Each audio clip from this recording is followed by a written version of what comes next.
Shalom Bapak Ibu. Shalom. Kurang keras. Shalom. Shalom.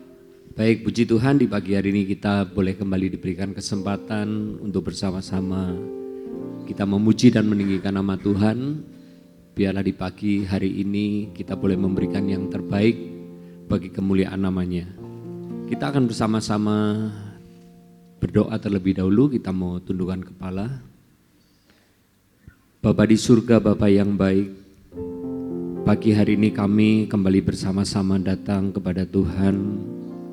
Kami membawa Tuhan ucapan syukur kami kepadamu sebagai tanda balas bahwa Tuhan yang sudah menolong, Tuhan yang sudah memimpin sepanjang minggu ini dalam kehidupan kami. Biarlah di pagi hari ini Tuhan kami boleh bersama-sama datang merendahkan hati kami, meneduhkan hati kami di hadapan Tuhan. Kami merindukan akan hadirat-Mu Tuhan di pagi hari ini. Kami membutuhkan lawatan-Mu terjadi di tempat ini. Tuhan, kami mau menyerahkan untuk ibadah di pagi hari ini ke dalam tangan Tuhan. Supaya Tuhan Kau yang memimpin, Tuhan yang menolong. Sehingga Tuhan kami pagi hari ini boleh bersama-sama memuji dan meninggikan nama Tuhan dengan kesungguhan yang datang daripada hati kami. Terima kasih Tuhan, hanya di dalam nama Yesus kami sudah berdoa dan mengucap syukur kami. Amin. Baik, mari kita mau angkat pujian kita yang pertama. Kita mau katakan Bapakku yang baik.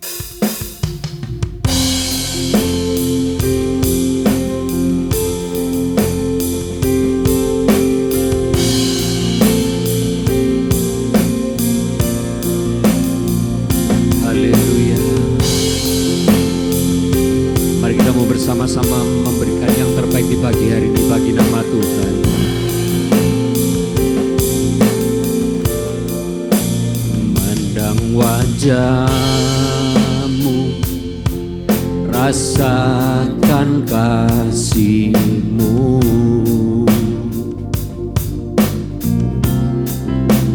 tinggal dekat-Mu setiap saat di dalam hidupku. Mari sekali lagi.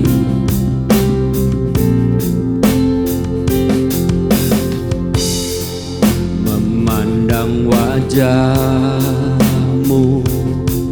rasakan kasih-Mu,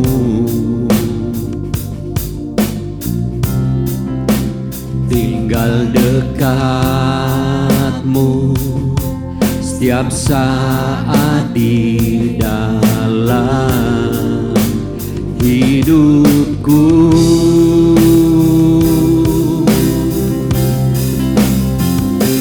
Bapakku yang baik, sangat ku cinta.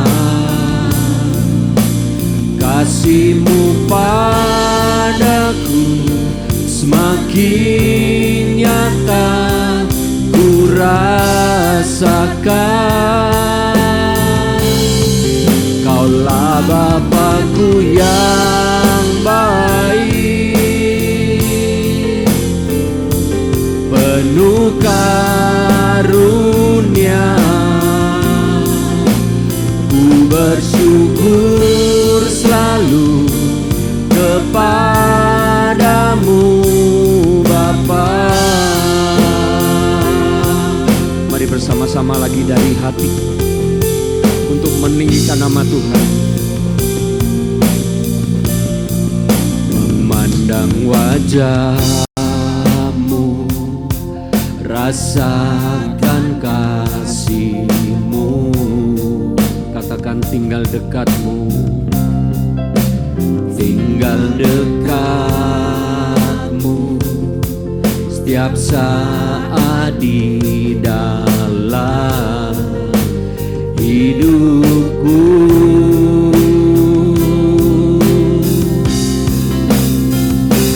Bapakku yang baik, sangat ku cinta. Kasih-Mu padaku semakin nyata ku rasakan Kaulah Bapakku. Bapakku yang baik. Yes Tuhan, penuh karunia, ku bersyukur selalu kepadamu. Mari saya mengajak semuanya bersama-sama bangkit berdiri. Kita mau meninggikan nama Tuhan lebih lagi. Kita mau katakan memandang wajah-Mu Tuhan, memandang wajah-Mu, rasakan kasih-Mu.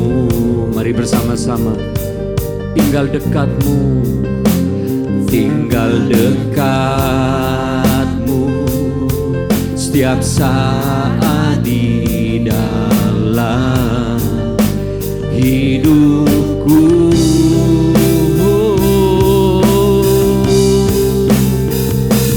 Bapakku yang baik, sangat ku cinta, kami tahu kasih-Mu besar. Yes Tuhan, semakin nyata ku rasakan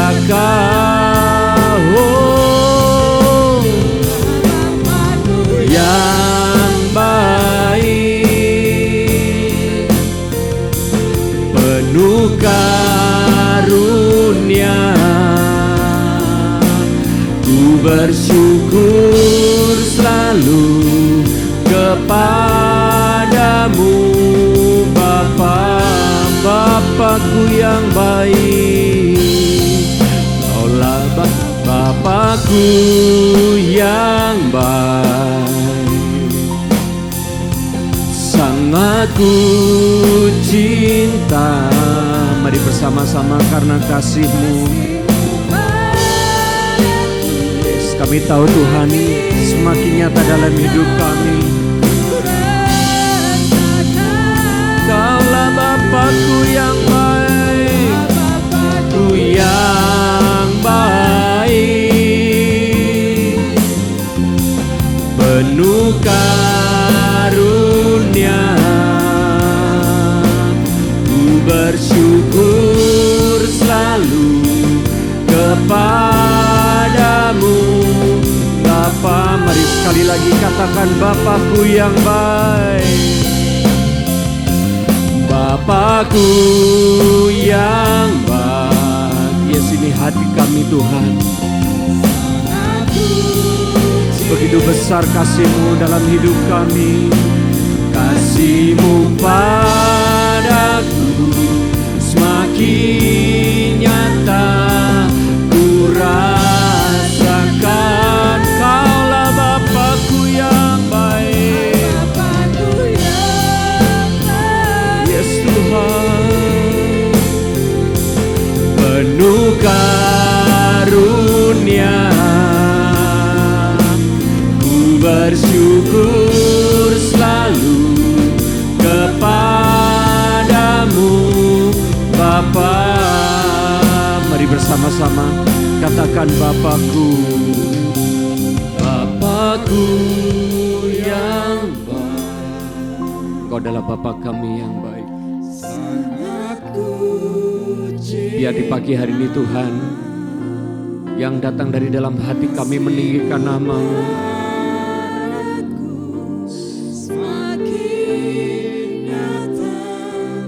Ku rasakan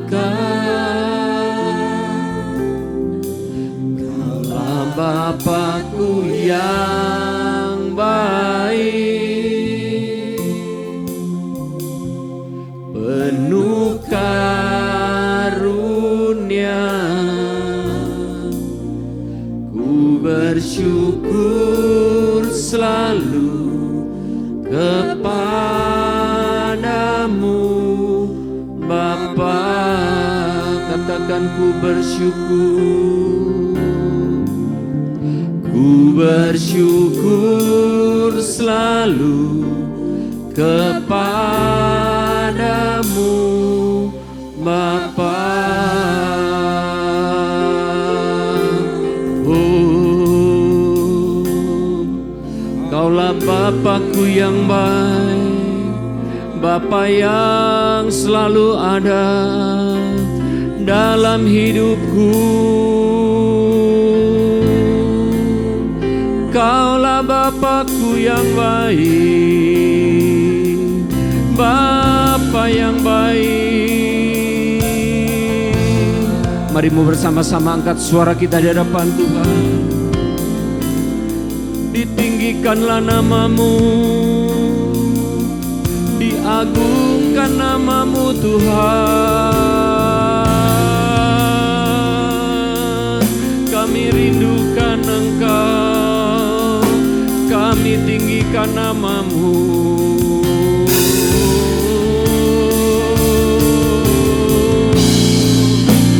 Kasih-Mu besar Tuhan, kasih-Mu ajaib, kasih-Mu menyelamatkan. Haleluya. Mari bersama-sama meninggikan namamu Tuhan. Kami mau meninggikan namamu lebih lagi di atas segala-galanya. Haleluya. Oh, diagungkanlah namamu, dimuliakan namamu Tuhan. Haleluya. Bapakku yang baik, Bapakku yang baik, layak disembah, layak ditinggikan. Haleluya. Bapakku yang baik. Mari bersama-sama mengatakan, sangat ku cinta. biarlah hadirat-Mu turun di tempat ini pagi hari ini Tuhan. Kasih-Mu padaku Semakin nyata ku rasakan. Sekali lagi, Kaulah Bapakku yang baik, penuh karunia. Ku bersyukur selalu kepadamu Bapa. Mari bersama-sama sekali lagi. Bapakku yang baik, Bapakku yang baik, sangat ku cinta. Kasih-Mu padaku semakin nyata ku rasakan. Kaulah Bapakku, Bapakku yang baik, penuh karunia. Ku bersyukur selalu kepadamu Bapa. Mari katakan, ku bersyukur, ku bersyukur selalu kepadamu Bapa. Ku bersyukur, ku bersyukur selalu kepadamu Bapa. Mari bersama-sama berikan sorak-sorai yang meriah buat Tuhan kita.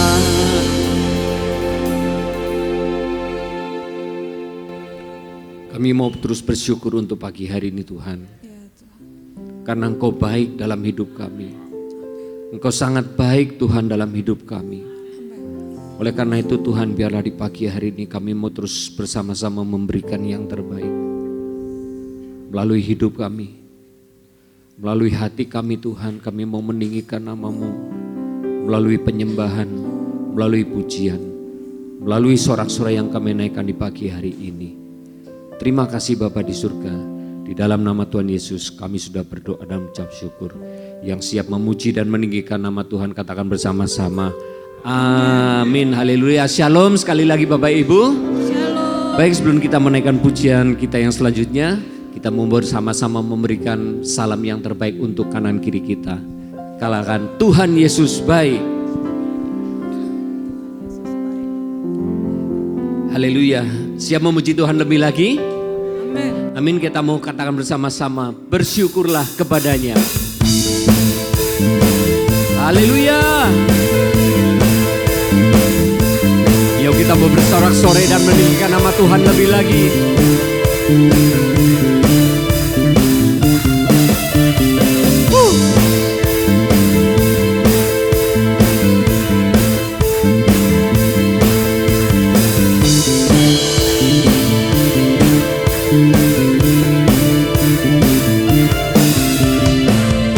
Bersyukurlah kepadanya, bawalah pujian baginya, karena dia Raja, dia yang perkasa.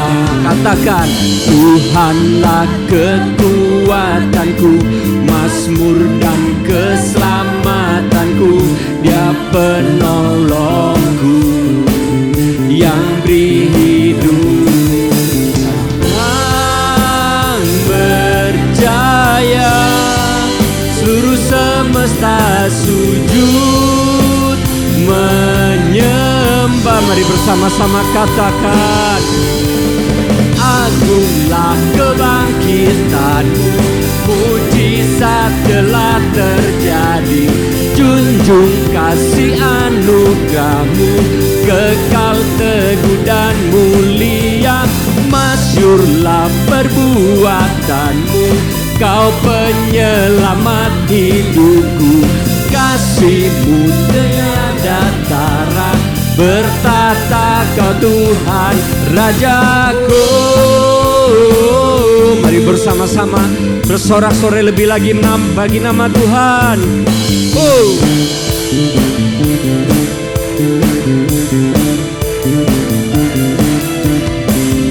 Bersyukurlah kepadanya, bawalah pujian baginya, karena dia Raja, dia yang perkasa. Katakan Tuhan, amin.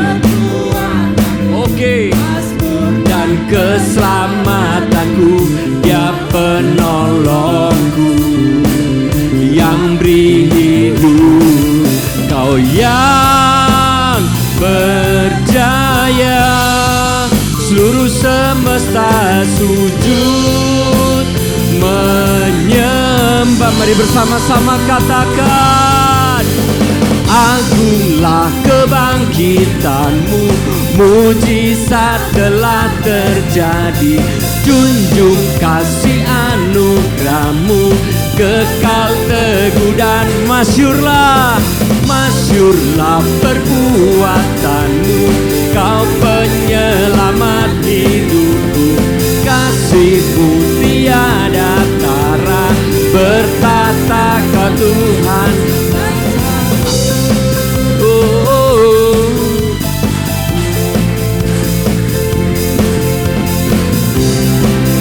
Haleluya. Mari bersama-sama bertepuk tangan meninggikan nama Tuhan lebih lagi.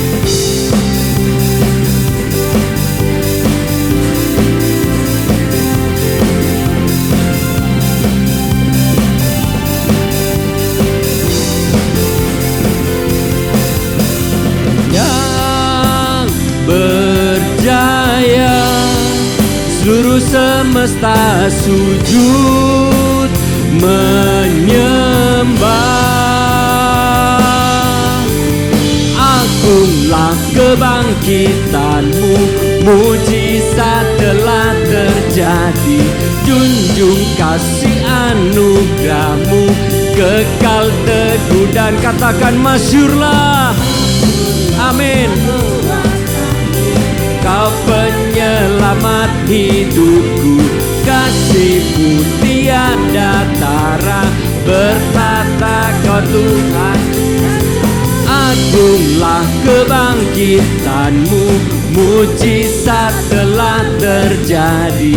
Junjung kasih anugerah-Mu, kekal teguh dan mulia. Masyurlah perbuatan-Mu, Kau penyelamat hidupku, kasih-Mu tiada tara, bertata Kau Tuhan Rajaku.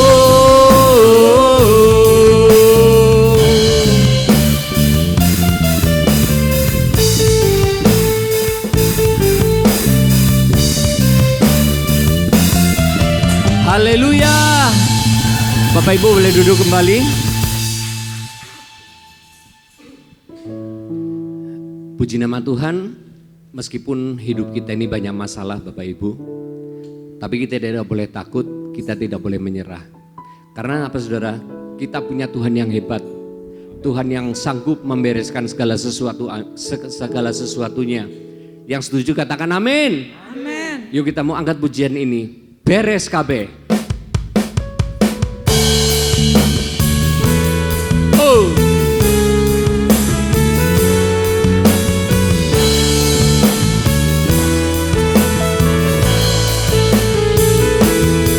Hidup ini memang banyak masalah, terkadang datangnya silih berganti. Janganlah takut dan gentar, bersama Yesus kita sekali lagi yuk bersama-sama. Hidup ini memang banyak masalah, terkadang datangnya silih berganti. Janganlah takut dan gentar, bersama Yesus kita hadapi. Yang penting ada Tuhan Yesus, ada Tuhan Yesus. Meskipun hidupku banyak masalahnya, ada Yesus, ada mujizatnya. Yang penting ada Tuhan Yesus, ada Tuhan Yesus. Meskipun hidupku banyak masalahnya, ada Tuhan Yesus, beres kabeh. Mari bersama-sama sekali lagi bangkit berdiri. Kita mau bersukacita dan kita berjoget bagi Tuhan. Yo. Hidup ini memang banyak masalah, terkadang datangnya silih berganti. Janganlah takut dan gentar, bersama sekali lagi. Hidup ini memang banyak masalah, terkadang datangnya silih berganti. Janganlah takut dan gentar, bersama Yesus kita hayo lebih dahsyat lagi. Penting ada Tuhan Yesus, ada Tuhan Yesus. Meskipun hidupku banyak masalahnya, ada Yesus, ada mujizatnya. Yang penting ada Tuhan Yesus, ada Tuhan Yesus. Meskipun hidupku banyak masalahnya, ada Tuhan Yesus. Yang penting ada Yesus, ada Tuhan Yesus. Meskipun hidupku banyak masalahnya, ada Yesus, ada mujizatnya. Yang penting ada Tuhan Yesus, ada Tuhan Yesus. Meskipun hidupku banyak masalahnya, ada Tuhan Yesus.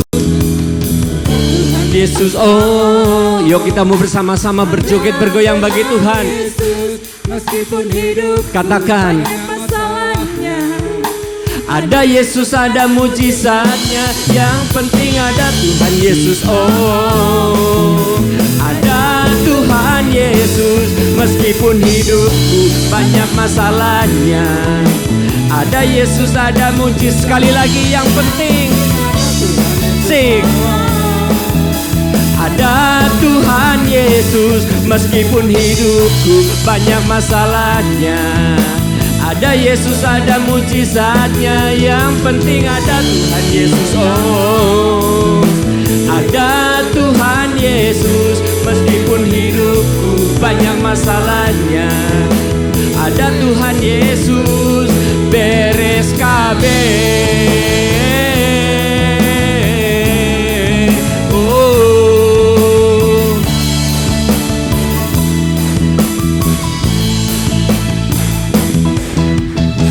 Amin. Percaya kalau masalah kita ada Yesus, beres kabeh? Amin. Sekali lagi katakan amin. Amin. Silakan duduk Bapak Ibu.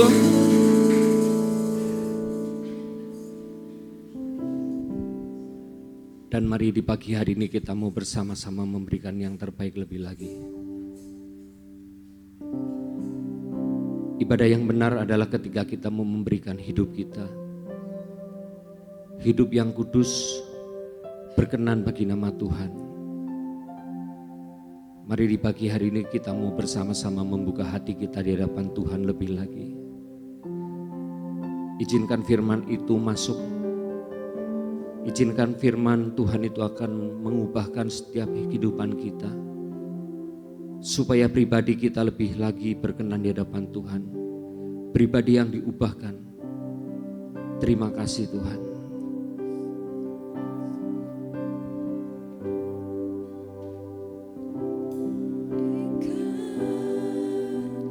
Hati ini tuh kediamanmu, katakan ku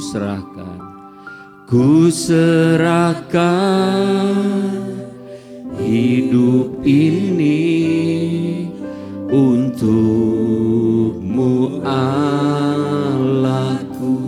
Mari sekali lagi bersama-sama. Ku jadikan hati ini tuh kediamanmu. Ku serahkan hidup ini untukmu Allahku. Di hati inilah rumahmu, di hati inilah baitmu, dimanapun ku kan berada, senantiasa kau pun. Mari sekali lagi, di hati ini. Di hati inilah rumahmu, di hati inilah baitmu, dimanapun ku kan berada, senantiasa kau pun ada. Pujian ini mengatakan di hati inilah rumahmu, di hati inilah baitmu. Benarkah apa yang dikatakan pujian ini sudah meresap di dalam hati kita masing-masing? Sudahkah sepenuhnya hati kita ini milik Tuhan? Hidup kita ini adalah milik Tuhan.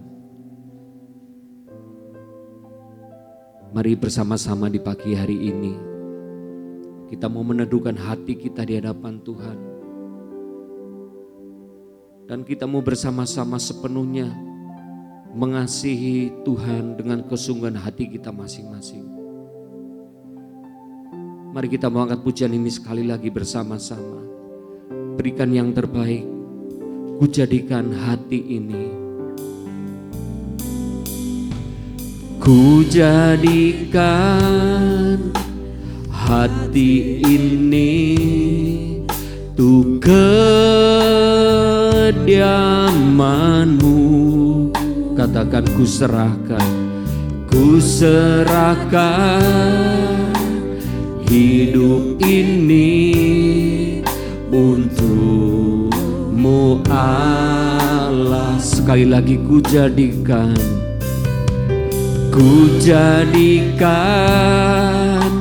hati ini tuh kediamanmu.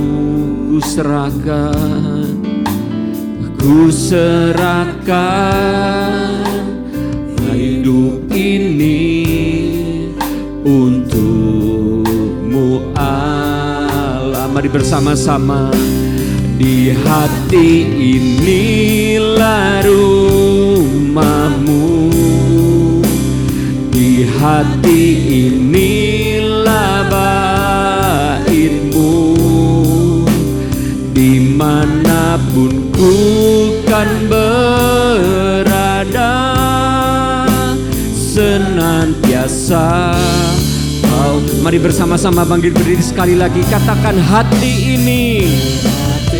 Yes Tuhan, inilah hati kami di hadapan-Mu pagi hari ini.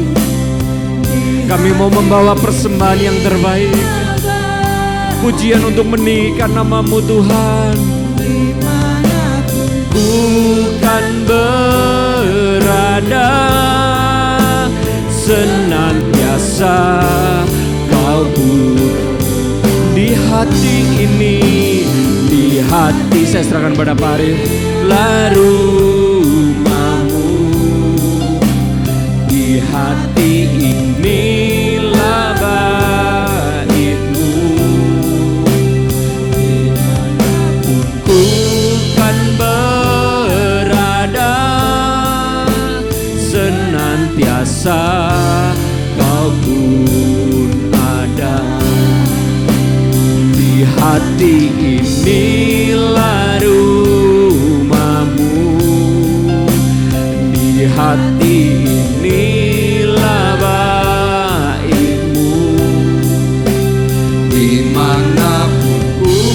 kan berada, senantiasa Kau pun ada. Di hati inilah rumahmu, di hati inilah baitmu, dimanapun ku berada, senantiasa Kau pun ada. Di hati inilah rumahmu, di hati inilah baitmu,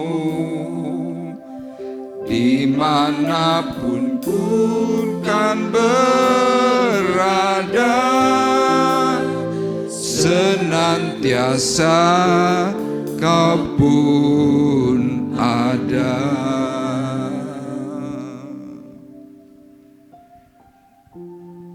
Terima kasih Tuhan, karena Engkau selalu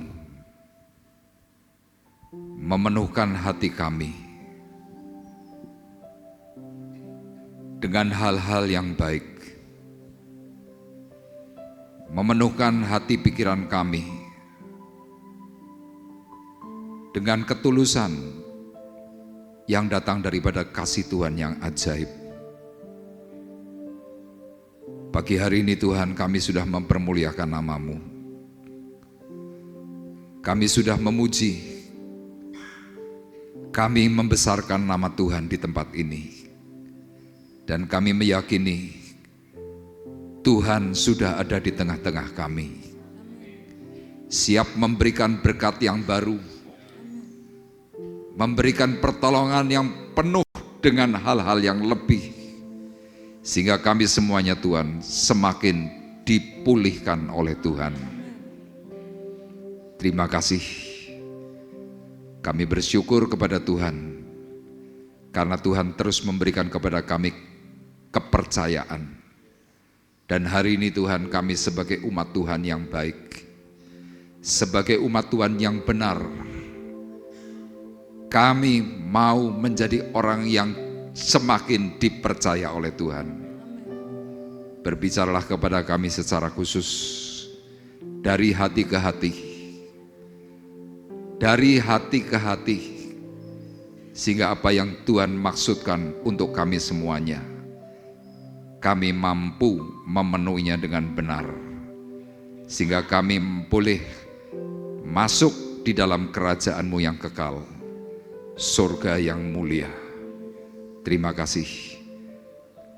Kami siap menyambut firman-Mu dengan pertolongan Allah Roh Kudus yang memberikan berkat secara khusus di dalam batin. Terima kasih, kami menerimanya dengan ucapan syukur. Di dalam nama Tuhan Yesus Kristus kami sudah berdoa, dan kita semua yang siap diberkati oleh Tuhan bersama-sama berkata Amin. amin. Puji Tuhan, dipersilakan duduk. Shalom. Haleluya. Bapak Ibu, minggu yang lalu kita sudah belajar firman Tuhan dengan tema Dia tetap percaya kepadamu. Ya, ini merupakan satu hal yang sangat-sangat istimewa. Kenapa? Karena ada banyak manusia kadang-kadang tidak lagi percaya kepada diri kita. Tetapi kita mempunyai Tuhan yang baik, Tuhan yang penuh kasih. Meskipun manusia sudah tidak lagi percaya kepada kita, tetapi Yesus tetap memberikan kepercayaan kepada kita semuanya. Peristiwa ini pernah dialami oleh beberapa rasul, ya, secara khusus kalau dalam kitab Perjanjian Baru, Rasul Paulus tertolak oleh rasul-rasul yang lain kurang lebih 14 tahun. Dia sudah pelayanan, dia sudah memberikan kabar yang terbaik untuk seluruh umat. Tetapi rupanya masa lalu daripada Rasul Paulus membuat dia tidak dipercaya. Tetapi dengan ketekunannya, akhirnya dia bisa menunjukkan bahwa Tuhan yang sudah memberikan kepercayaan kepada dirinya, manusia-manusia yang hari itu melihat, pada akhirnya bisa menerima Rasul Paulus dengan tangan terbuka. Nah, demikian juga dengan keberadaan Petrus. Ketika dia sudah berkhianat kepada Yesus, Tuhan waktu pertama kali bangkit, dia mencari Petrus. Orang hari itu melihat Petrus itu dalam tanda kutip jijik. Kenapa? Pengkhianat. Tetapi Yesus menerima Petrus dengan baik. Nah, kita sebagai orang-orang yang hari ini mungkin juga dipercaya oleh Tuhan, kalau kita diberi pertanyaan oleh Tuhan, bisa enggak kamu menjadi orang kepercayaan Tuhan? Mungkin sebagian berkata, aku bisa Pak, tapi sebagian lagi mungkin akan diam. Kenapa? Karena untuk menjadi orang yang dipercaya oleh Tuhan, ini merupakan hal yang sulit. Ya, kalau Bapak Ibu mungkin pernah punya pegawai, punya orang-orang dekat yang pernah mungkin melukai hati Bapak Ibu karena suara firman Tuhan memberikan kata supaya kita harus mengampuni. Kemudian kita berkata, oke, kamu aku ampuni, kamu aku terima kembali. Nah, orang itu biasanya nanti akan memberikan satu syarat. Waktu aku beri kepercayaan, bisa enggak kamu dipercaya? Nah, orang yang bertobat pasti akan berkata, aku bisa dipercaya. Tapi kalau orang yang mungkin masih abu-abu, mereka tidak mau menjawab. Nah, hari ini saya memberikan tema, aku orang yang bisa dipercaya. Yuk kita akan baca bersama-sama, 2, 3. Aku orang yang bisa dipercaya. Nah, kita akan melihat dalam Injil Lukas pasal 12 ayat 43, kemudian ayat 46 sampai dengan ayat 48. Saya akan bacakan terlebih dahulu ayat 43, nanti ayat 46 akan dipandu oleh Saudari Rosa. Kita akan baca bersama-sama. Lukas pasal 12 ayat 43 terlebih dahulu, firman Tuhan berkata demikian. Berbahagialah hamba yang didapati tuannya melakukan tugasnya itu ketika tuannya itu datang. Maka tuan hamba itu akan datang pada hari yang tidak disangkanya dan pada saat yang tidak diketahuinya, dan akan membunuh dia yang membuat dia senasib dengan orang-orang yang tidak setia. Adapun hamba yang tahu akan kehendak tuannya, tetapi yang tidak mengadakan persiapan atau tidak melakukan apa yang dikehendaki tuannya, ia akan menerima banyak pukulan. Tetapi barang siapa tidak tahu akan kehendak tuannya dan melakukan apa yang harus mendatangkan pukulan, ia akan menerima sedikit pukulan. Setiap orang yang kepadanya banyak diberi, daripadanya akan banyak dituntut, dan kepada siapa yang banyak dipercayakan, daripadanya akan lebih banyak lagi dituntut. Amin. Bapak Ibu, ayat dalam Injil Lukas pasal 12 ini menceritakan hari itu Tuhan memberikan sebuah perumpamaan tentang waktu kedatangan Tuhan yang kedua kali. Nah, Tuhan mengibaratkan dirinya adalah sebagai Tuan.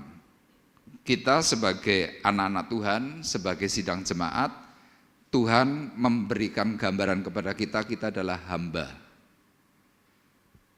Nah, suatu hari Tuhan menceritakan bahwa ada seorang tuan yang akan bepergian. Dan suatu hari juga tuan yang bepergian itu akan datang kembali. Nah, tuan yang sedang bepergian kemudian akan datang kembali, nanti akan melihat bagaimana sikap hati hamba yang ditinggalkan oleh tuannya. Nah, kadang-kadang di dalam kehidupan rumah tangga Bapak Ibu, kalau di dalam rumah itu ada tuan atau bos, pegawai, atau mungkin orang-orang yang kerja dalam rumah tangga, biasanya mereka giat. Tapi kalau tidak ada bos, pegawai itu gimana? Seenaknya sendiri. Ya, kalau zaman hari ini mereka akan bermain HP, mereka nonton TV. Ketika tuan itu datang, biasanya pekerjaan rumah belum selesai. Kalau ditanya, kamu ngapain? Mungkin pegawai itu akan menjawab, oh saya kerja tuan. Tapi Tuhan akan melihat, loh nggak ada hasilnya kok. Makanya firman Tuhan ini berkaitan dengan hidup kita. Yang dimana hari ini Tuan kita adalah Yesus, dia hari ini pergi. Meninggalkan sesaat untuk kita semuanya, tetapi seperti apa yang dikatakan firman Tuhan, dia nanti akan datang kembali. Nah, waktu dia datang kembali kepada kita, Tuhan nanti akan melihat apa yang sudah engkau kerjakan di dalam hidupmu. Makanya kan ada ya satu pujian yang berkata, Yesus bertanya kepada kita, adakah iman di bumi ini? Saat dia datang kedua kalinya untuk menghakimi dunia. Apa yang kau buat selama hidupmu? Adakah iman di hatimu? Tuhan kan membenarkan umat pilihannya yang sungguh berharap padanya. Jadi nanti suatu hari Tuhan pasti akan mempertanyakan apa yang sudah kamu lakukan. Nah, ayat ini sekali lagi berbicara, berbahagialah hamba yang didapati tuannya melakukan tugasnya itu ketika tuannya itu datang. Kemudian dalam ayat selanjutnya, ayat 44 dikatakan, hamba itu nanti akan dipanggil dan dipilih oleh tuannya untuk menjadi kepala rumahnya, rumah Tuhan. Nah, tetapi Tuhan tahu bahwa ada dua jenis hamba. Hamba yang baik dan hamba yang tidak baik. Hamba yang baik akan melakukan seperti apa yang Tuhan katakan, tetapi hamba yang tidak baik, mereka masa bodoh. Nah, ayat 46 berbicara tentang kepercayaan yang Tuhan sudah berikan. Firman ini berkata, maka Tuhan hamba itu akan datang pada hari yang tidak disangkanya, dan pada saat yang tidak diketahuinya, dan akan membunuh dia dan membuat dia senasib dengan orang-orang yang tidak setia. Ayat ini memberikan sebuah isyarat. Waktu Tuhan itu bisa datang sewaktu-waktu. Ya, waktu Tuhan itu secara tafsir ada dua.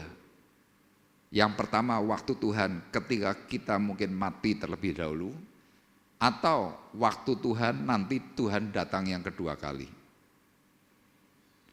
Nah, kalau seandainya kita sampai mati terlebih dahulu, Tuhan belum datang, ayat ini berlaku. Maka Tuhan hamba itu akan datang pada hari yang tidak disangkanya dan pada saat yang tidak diketahuinya. Saya dan saudara tidak tahu kapan kita mati. Nah, celaka sekali kalau seandainya kita sedang tidak melakukan tugas tanggung jawab yang Tuhan sedang berikan kepada kita. Tuhan sudah memberikan kepada kita masing-masing kepercayaan. Tapi ternyata kalau waktu kita sudah diberi kepercayaan, kita tidak bisa dipercaya. Firman ini berkata Tuhan akan membunuh. Jadi artinya apa? Ada sesuatu yang nanti akan menghadang, akan memberitahu kepada kita ada sesuatu yang sungguh mengerikan. Nah, Tuhan memberikan dua tanggung jawab. Tanggung jawab yang pertama adalah tanggung jawab yang ringan, tanggung jawab yang kedua ini tanggung jawab berat. Nah, tanggung jawab yang berat pada umumnya orang akan berkata begini, misalkan contoh, saudara melihat saya, kemudian saudara berkata kepada saya begini, wah Pak Arif enak ya, penuh karunia, wah Pak Arif enak ya, bisa mengalami penglihatan, oh Pak Arif enak ya, bisa melakukan banyak hal. Tuhan memberikan banyak hal tentang kepercayaan kepada Pak Arif untuk banyak melakukan. Orang yang lain melihat saya kelihatannya enak. Tapi saya yang diberi banyak oleh Tuhan, tuntutan Tuhan kepada saya itu jauh lebih banyak daripada orang yang tidak menerima kepercayaan banyak. Makanya ayat ini berkata, adapun hamba yang tahu akan kehendak tuannya, tetapi yang tidak mengadakan persiapan atau tidak melakukan apa yang dikehendaki tuannya, ia akan menerima banyak pukulan. Mungkin saudara akan berpikir, tentang kepercayaan yang Tuhan berikan kepada kita bukan hanya bicara soal rohani. Di sini ada orang-orang yang punya materi itu melimpah. Uangnya mungkin miliatan. Tapi waktu saudara diberi kepercayaan itu oleh Tuhan, kemudian saudara ternyata tidak melakukan tugas dan tanggung jawab. Ayat ini berkatanya apa? Tidak melakukan apa yang dikehendaki tuannya, ia akan menerima banyak pukulan.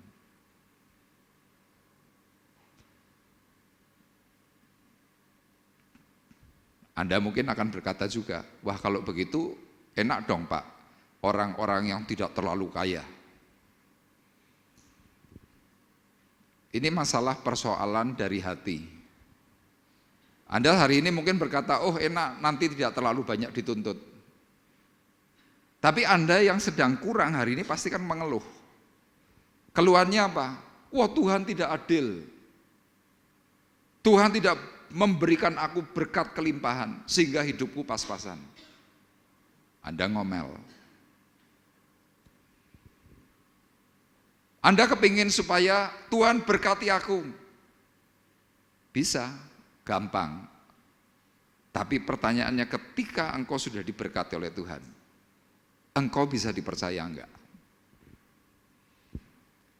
Makanya lihat ada banyak sekali kasus orang-orang yang sudah diberkati oleh Tuhan, dicukupkan, diberi hal-hal yang baik, tidak dilakukan, uang itu lambat laun dulu. secara khusus di masa tua, tahu-tahu bisa habis. Kadang-kadang kita tanya, salahku itu apa? Melalui ayat firman Tuhan ini, jawabannya simpel. Kamu tidak melakukan tugas tanggung jawabmu. Kamu tidak dipercaya. Ayat 48 berkata, tetapi barang siapa tidak tahu akan kehendak Tuannya, ya sekali lagi tidak tahu akan kehendak Tuannya, dan melakukan apa yang harus mendatangkan pukulan, ia akan menerima sedikit pukulan. Jadi istilahnya, orang tidak tahu, ya sudah, hajarannya sedikit. Tapi yang ayat terakhir berkata, setiap orang yang kepadanya banyak diberi, daripadanya akan banyak dituntut. Dan kepada siapa yang banyak dipercayakan, daripadanya akan lebih banyak lagi dituntut. Kalau saya bertanya kepada Bapak Ibu sebagai umat Tuhan, senang atau enggak Anda diberi kepercayaan oleh Tuhan? Senang ya. Tapi pertanyaan kedua, waktu Anda berkata senang Pak, Anda bisa dipercaya enggak? Erastus Sabdono suatu hari pernah berkata, percaya kepada Tuhan itu gampang. Yang sulit, bisa enggak kamu dipercaya oleh Tuhan? Ya kita percayakan gampang. Tapi sudah kita percaya, Tuhan beri kepercayaan kepadamu, bisa enggak kamu dipercaya? Bapak Ibu nanti baca di rumah dalam Lukas pasal 12, perkataan ini ditujukan untuk siapa? Untuk Petrus, karena Petrus yang hari itu bertanya, Tuhan, apakah perumpamaan itu engkau berikan, engkau katakan untuk kami, untuk aku? Tuhan tidak menjawab. Tapi Tuhan langsung memberikan perkataan-perkataan yang tadi saya bacakan.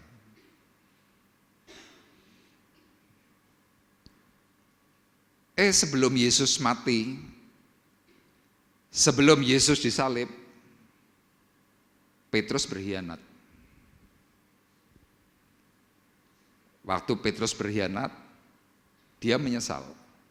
Ada dua orang yang berkhianat. Yang pertama Yudas. Dia menyesal, tetapi mengambil tindakan salah. Apa itu? Bunuh diri. Petrus menyesal, dia didatangi oleh Tuhan, dia bertobat. Nah, waktu di dalam pertobatan itulah kemudian Petrus ingat di dalam Lukas pasal 12. Sekali lagi ayat yang terakhir, firman Tuhan berkata, setiap orang yang kepadanya banyak diberi, daripadanya akan banyak dituntut. Dan kepada siapa yang banyak dipercayakan, ya sekali lagi, dan kepada siapa yang banyak dipercayakan, daripadanya akan lebih banyak lagi dituntut. Petrus waktu diterima kembali oleh Tuhan, hatinya tuh ketar-ketir. Kenapa dia ingat ayat ini? Sama nanti kalau saudara semakin diberi kepercayaan oleh Tuhan, Anda harus ingat ayat ini. Kenapa? Anda akan dituntut banyak oleh Tuhan. Semakin Anda kaya, Anda akan semakin dituntut oleh Tuhan. Semakin Anda mengalami hal-hal kasih karunia, ya karunia-karunia rohani, Anda akan semakin banyak dituntut oleh Tuhan.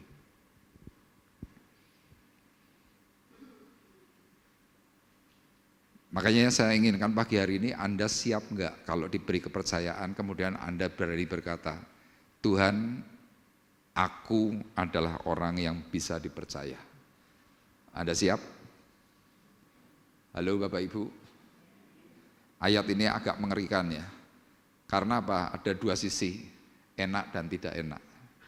Kalau diberkati pasti enak, tapi kalau harus bertanggung jawab tentang berkat yang sudah kita terima, ini yang tidak enak. Kenapa? Ya karena kita ini cuma bendaharanya Tuhan. Saya sebagai seorang gembala di tempat ini, saya cuma pengelola. Seorang pengelola itu suatu hari, itu bisa sewaktu-waktu diambil. Kenapa? Ya cuma sekedar. Sama kalau ada orang pemerintahan, contoh presiden, cuma 5 tahun. Menteri hari ini nggak jelas, bisa 1 bulan dicopot. Bisa mungkin 2 periode nggak dicopot. Bisa cuma 3 bulan dicopot.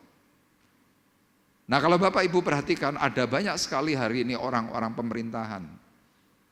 Mereka tahu bahwa masa tugas mereka itu singkat. Arogannya minta ampun. Waktu mereka arogan, apa yang terjadi? Kita nih loh sebagai rakyat, kerap kali mengutuki. Kerap kali kita berkata yang tidak baik kepada mereka. Kenapa? Mereka arogan. Nah kita akan belajar dari apa yang dialami oleh Rasul Petrus ketika dia mengingat apa yang ditulis dalam Injil Lukas pasal 12, dia aplikasikan dalam hidupnya dalam 2 Petrus pasal 1 ayat 1 sampai dengan ayat yang ke-11. Ya sekali lagi tema kita adalah aku orang yang bisa dipercaya. Kalau kita bisa dipercaya, ya sekali lagi kalau kita bisa dipercaya, Tuhan akan memberikan jawaban dalam 2 Petrus 1 ayat 11. Yuk kita akan baca bersama-sama. Tolong difulkan aja. 2 Petrus 1 ayat 11, 2, 3. Dengan demikian kepada kamu akan dikaruniakan hak penuh untuk memasuki kerajaan kekal, yaitu kerajaan Tuhan dan Juru Selamat kita, Yesus Kristus.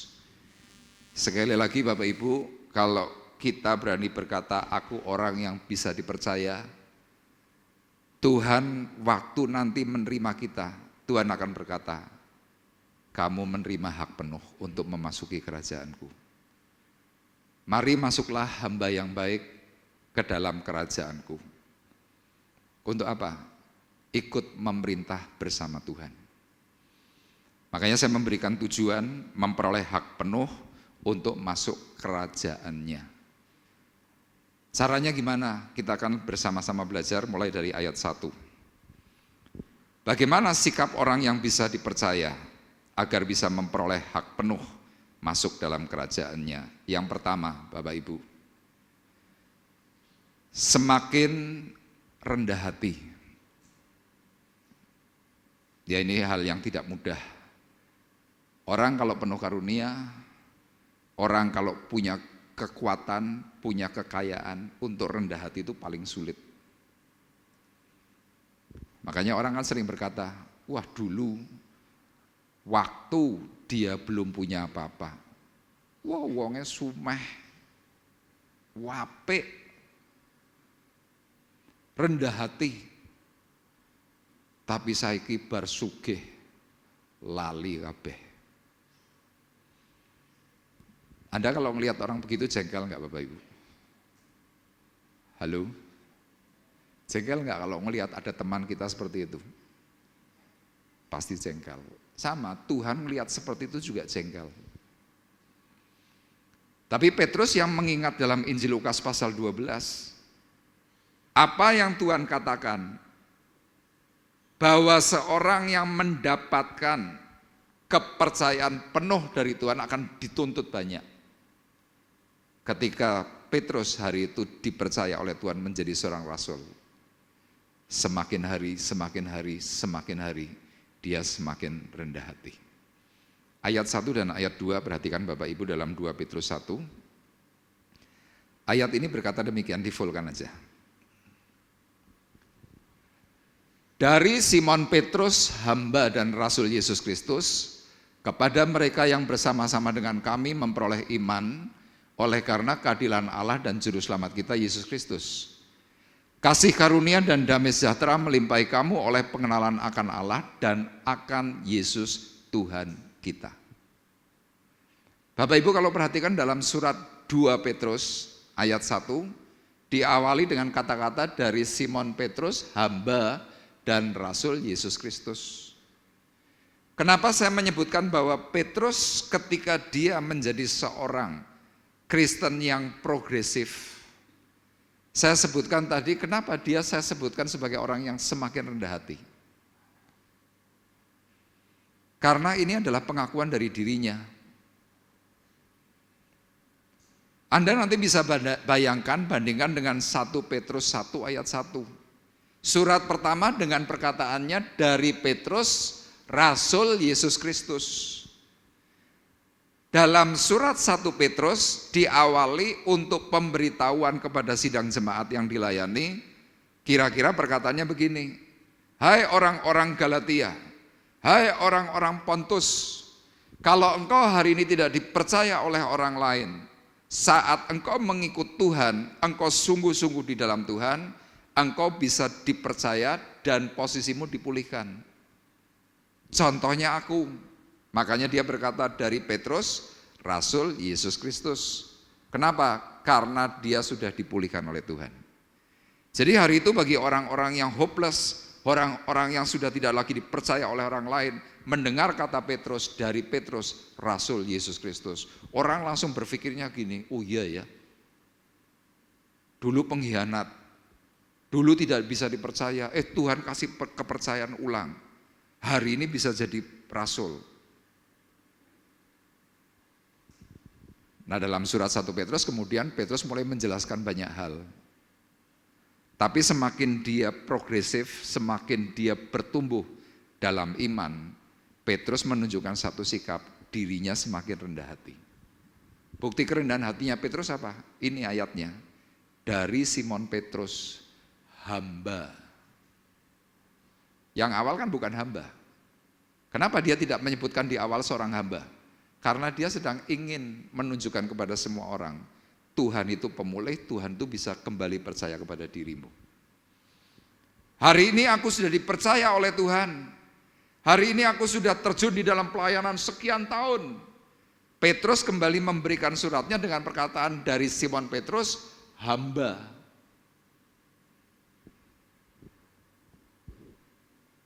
Anda boleh cek Bapak Ibu. Dalam dunia pelayanan, seorang hamba Tuhan yang semakin tenar, hamba Tuhan yang semakin kaya, status dan predikat kehambaannya itu biasanya sudah hilang. Sama, kita yang semakin kaya, status kehambaan kita tuh langsung hilang. Makanya lihat di dalam gereja kenapa banyak konflik. Sudah kehilangan status hamba. Masing-masing merasa kaya, masing-masing merasa hebat. Tapi coba kalau Bapak Ibu perhatikan, dari apa yang dikatakan oleh Petrus, ayat ini berkatanya, dari Simon Petrus, hamba dan Rasul Yesus Kristus, kepada mereka yang bersama-sama dengan kami memperoleh iman oleh karena keadilan Allah. Oleh karena apa saudara? Keadilan Allah. Jadi Petrus sadar benar, dirinya sebagai seorang rasul, dia bisa jadi hambanya Tuhan itu karena keadilannya Tuhan. Anda mungkin berkata, Pak, kalau adil itu kan kalau dalam konsep saya, seandainya saya punya roti 1 potong, roti tar ukurannya 20 cm, saya punya 2 anak, disebut adil kalau itu dibagi 2-nya, kamu 50%, ini 50%. Itu konsep manusia, soal bicara adil. Tapi kalau bicara konsepnya Allah tentang keadilan bukan 50-50. Konsep keadilan Allah adalah siapapun orangnya. Engkau orang benar, engkau orang baik, engkau orang berdosa, engkau tidak saleh, engkau tidak jujur, Tuhan tetap memberikan kepadamu keadilan. Anda mungkin tanya lagi, loh Pak, buktinya apa? Itu buktinya matahari. Matahari yang bersinar, itu bukti keadilan Allah. Kenapa? Matahari yang bersinar diberikan gratis untuk penjahat, diberikan gratis untuk koruptor, Diberikan gratis untuk orang yang pergi ke gereja. Diberikan gratis untuk orang yang tidak pergi ke gereja. Diberikan gratis untuk orang yang sungguh-sungguh dalam Tuhan. Itu yang namanya keadilan. Makanya kalau kita paham bahwa kita ini hari ini sedang diberi keadilan oleh Allah, apa sikap kita sebagai orang yang dipercaya oleh Tuhan? Rendahkan hatimu. Jangan sombong, jangan kemaki, jangan sok, jangan merasa dirimu hebat. Petrus hari itu berkata dengan sangat jelas, dari Simon. Simon ini kan nama lamanya Petrus. Makanya ketika hari itu Tuhan mau memberikan kembali kepercayaan kepada Petrus, dia berkatanya bagaimana? Simon Petrus. Yang dipanggil siapa? Simon Petrus. Supaya Simon itu sadar, manusia lamamu masih punya, tapi hari ini kamu sudah punya manusia baru. Kamu mengasihi aku enggak? Ya Tuhan, aku mengasihimu. Kalau begitu gembalakanlah domba-dombaku. Sampai 3 kali. Nah disinilah 2 Petrus 1, kemudian Simon Petrus ini mulai ingat. Oh iya ya, dulu aku dari seorang yang hina. Dari seorang yang tidak pantas. Dari seorang yang tidak layak. Hari ini aku bisa menjadi seorang hamba dan aku diangkat oleh Tuhan sebagai rasul. Dia berkatanya untuk mengingatkan kepada sidang jemaat yang dipimpinnya. Itu semuanya karena keadilan Allah. Sudah itu saja. Makanya kalau hari ini Anda berkata, Pak, saya merasa tidak diberi keadilan oleh Allah. Kenapa kok kamu merasa tidak diberi keadilan oleh Allah? Saya banyak persoalan, Pak. Emangnya yang punya persoalan itu yang orang miskin, Tok? Enggak, orang kaya banyak persoalan. Oh Pak, orang kaya enggak punya persoalan, Pak.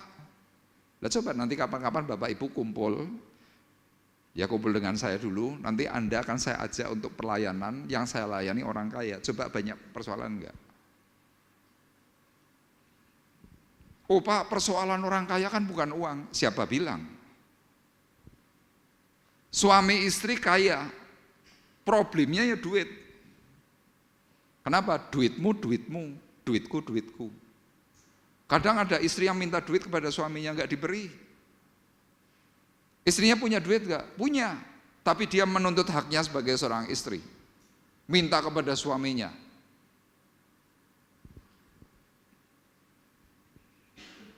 Makanya lihat, orang kalau sudah model seperti ini, rasa yang dimilikinya adalah rasa tidak adil dari Allah. Orang ini pasti banyak komplain. Pasti itu. Kenapa demikian? Karena orang itu sedang tidak sadar. Segala sesuatu hal yang kita miliki itu adalah pemberian, itu anugerah, itu sekedar keadilannya Tuhan untuk kita. Jadi kita tidak boleh berkata, oh aku lebih baik daripada si A. Aku lebih baik daripada si B. Yang bilang siapa? Kemarin saya lihat di podcast, saya lupa namanya. Ada seorang yang amat sangat kaya hari ini. Masih muda, usianya baru 24 atau 28 tahun. Duitnya sudah triliunan. Dari beberapa podcast, salah satunya adalah Deddy Corbuzier. Terus ada lagi podcast-podcast yang lain yang terkenal, semuanya mewawancara orang ini. Mereka tanya, kamu kok bisa kaya itu gimana? Orang ini menjawab, ya saya paling tidak punya pikiran yang smart. Tapi saya tahu itu adalah karena Tuhan yang memberikan. Kalau Anda hari ini mulai dari nol lagi bisa enggak? Orang ini jawab, bisa. Kenapa bisa? Karena saya smart, saya diberi anugerah oleh Tuhan. Bapak Ibu bisa bayangkan, usia di bawah 30 tahun, duitnya puluhan triliun. Dia cerita, wah dulu waktu awal saya masih usia SMP, dia bilang. Saya bikin soal, saya jual. Saya bikin usaha apa, saya jual, saya rekrut orang-orang. Hari itu Pak, dia bilang, dalam waktu kurang lebih hanya beberapa bulan, dia sudah punya uang miliar. Dia bilang, wah anak muda hari itu punya uang miliaran, wah senangnya minta ampun. Punya 10 miliar senang, punya 100 miliar senang, punya 1 triliun senang. Tapi ketika dia sudah triliunan, dia bilang, rasanya sama. Kita yang hari ini belum punya apa-apa berkata, wah enak yang duit miliaran. Ya coba saudara yang hari ini mungkin masih naik sepeda, ngelihat orang naik sepeda motor rasanya enak gak? Enak. Tapi sesudah Anda punya naik sepeda motor, coba tanya, numpak sepeda motor enak enggak? Biasa. Anda kepengen mobil, bisa beli mobil. Misalkan yang hari ini mungkin harga cukup murah, Aigia atau Ayla. Waktu pertama kali, wah enak, senang. Paling 2-3 bulan sudah mulai, wah Innova lu enak.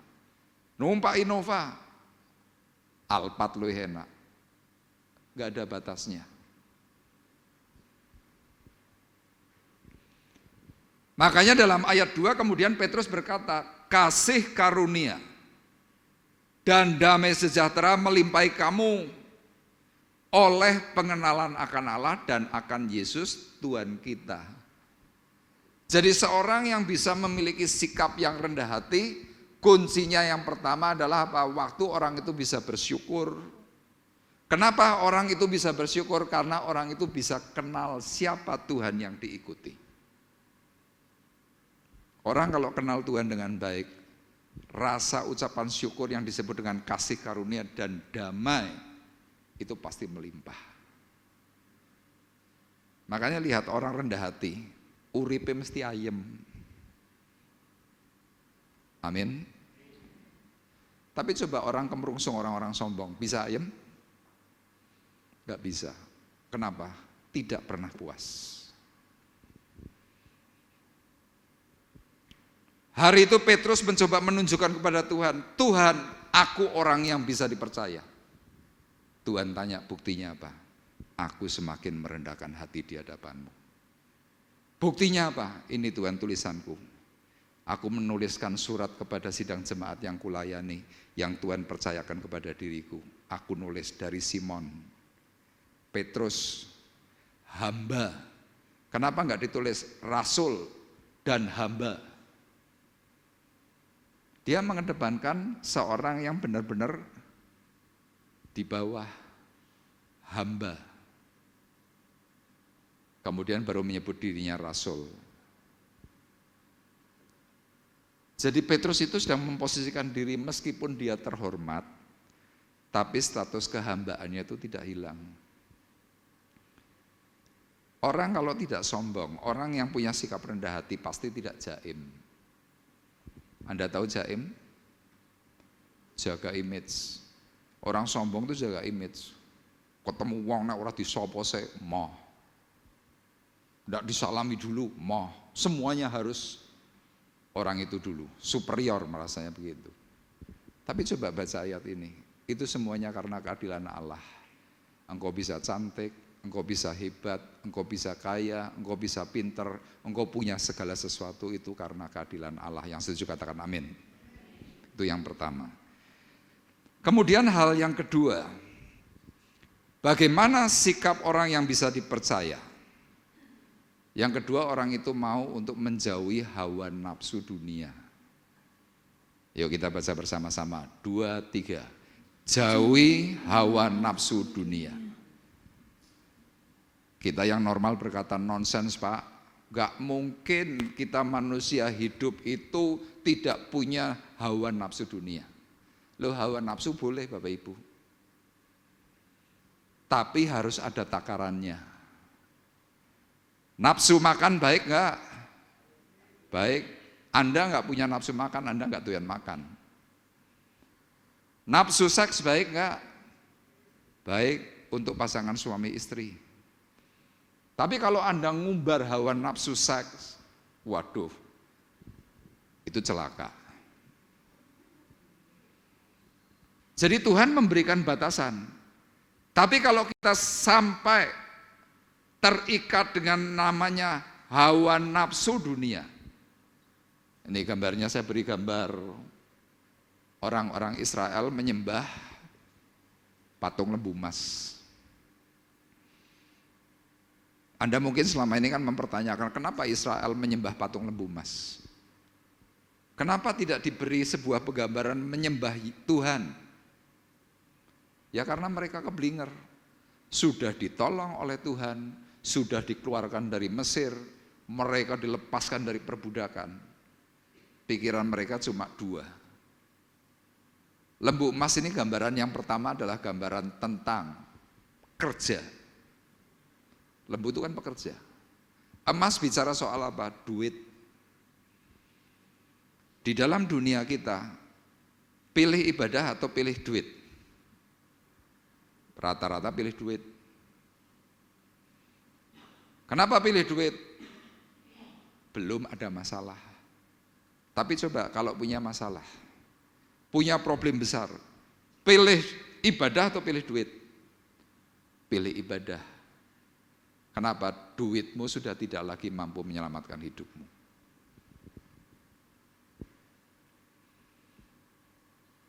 Nah ternyata ada banyak sekali orang-orang yang dilayani oleh Petrus hari itu. Mereka lebih berkutat kepada yang namanya hawa nafsu dunia.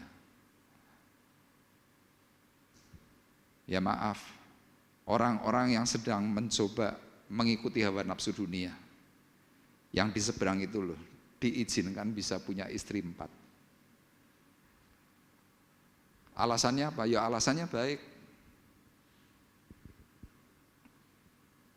Oh Daud saja istrinya banyak. Lo coba dibaca dalam Alkitab. Istrinya Daud itu kira-kira wanita muda atau wanita tua? Daud menerima istri, dimasukkan dalam harem, ya sebuah istana khusus untuk wanita. Itu ada yang janda, ada yang jauh lebih tua dari Daud. Untuk apa? Ditolong. Tapi konsep-konsep yang karena hawa nafsu dunia mereka berkata, bojo akeh ora apa-apa. Itu jelas keblinger. Makanya di sini saya tuliskan, jauhi hawa nafsu dunia. Orang awam berkata, nonsens, tidak mungkin. Tidak masuk akal manusia hidup itu harus menjauhi hawa nafsu dunia. Ada orang cerita kepada saya, orang ini pelayan Tuhan, wih pelayanannya luar biasa. Tapi dia judi. Beberapa waktu yang lalu dia kalah ratusan juta. Kemudian mulai cerita, aku kalah judi, berapa? Sekian ratus juta. Menurut Anda bagaimana? Kalau saya kalah judi itu normal apa enggak normal? Dijawab, ya enggak normal. Loh kok bisa enggak normal? Aku kan manusia yang masih hidup di dunia. Aku kan kumpul manusia. Nah temanku itu judi, aku ikut judi. Yang diberi pertanyaan tetap jawab, kamu enggak normal. Dijawab lagi, kamu yang enggak normal.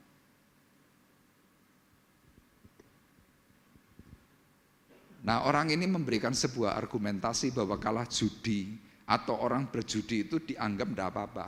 Kenapa? Karena masih dianggap ini manusia normal yang hidup di dunia.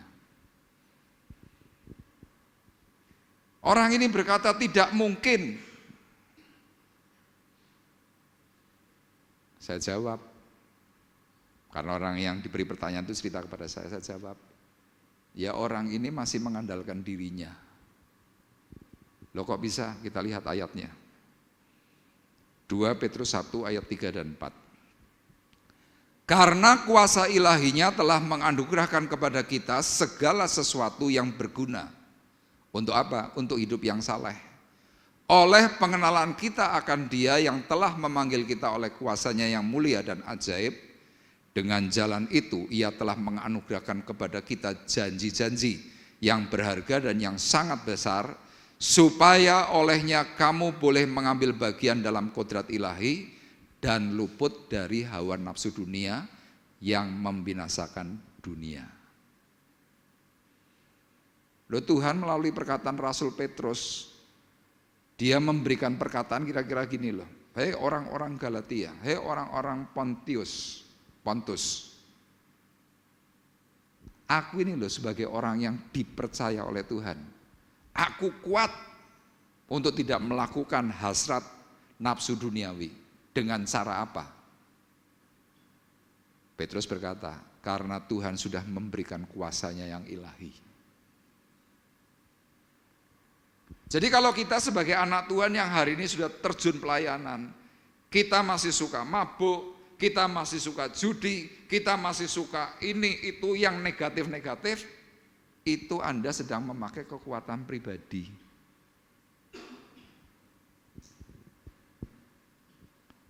Kalau gitu pertanyaannya,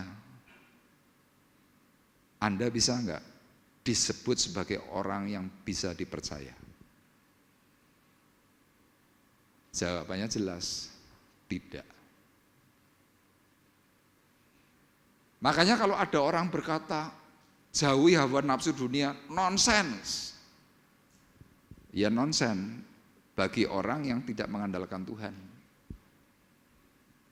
Tapi coba orang yang mengandalkan Tuhan, ayat ini kan jelas. Karena kuasa ilahinya telah menganugerahkan kepada kita segala sesuatu yang berguna. Untuk apa saudara? Hidup yang saleh. Kapan seseorang itu bisa hidup saleh? Kalau orang itu kenal Tuhan dengan baik. Orang kalau sudah kenal Tuhan dengan baik, saya berani pastikan tidak mau judi, tidak narkoba, tidak rokok-rokokan, tidak ngerenten duit, tidak membungakan uang. Kenapa? Itu semuanya dilarang oleh Tuhan. Termasuk orang yang sudah kenal akan Tuhan, pasti saya berani pastikan tidak akan pernah kecewa dan tidak pernah lagi sakit hati. Kenapa? Tuhan yang dia kenal meskipun dihina, meskipun disiksa, meskipun diludahi, dia tidak pernah kecewa. Tapi kalau kita sedikit-sedikit kecewa, kita sedikit-sedikit marah, kita sedikit-sedikit benci, kita harus tanya, kamu pakai kekuatan pribadi, kekuatan Tuhan atau kekuatan setan? Oh Pak, saya pakai kekuatan Tuhan karena kuasa ilahinya telah menganugerahkan kepadaku. Kalau engkau sudah pakai kekuatan Tuhan, engkau tidak lagi ikut terseret dalam hawa nafsu dunia.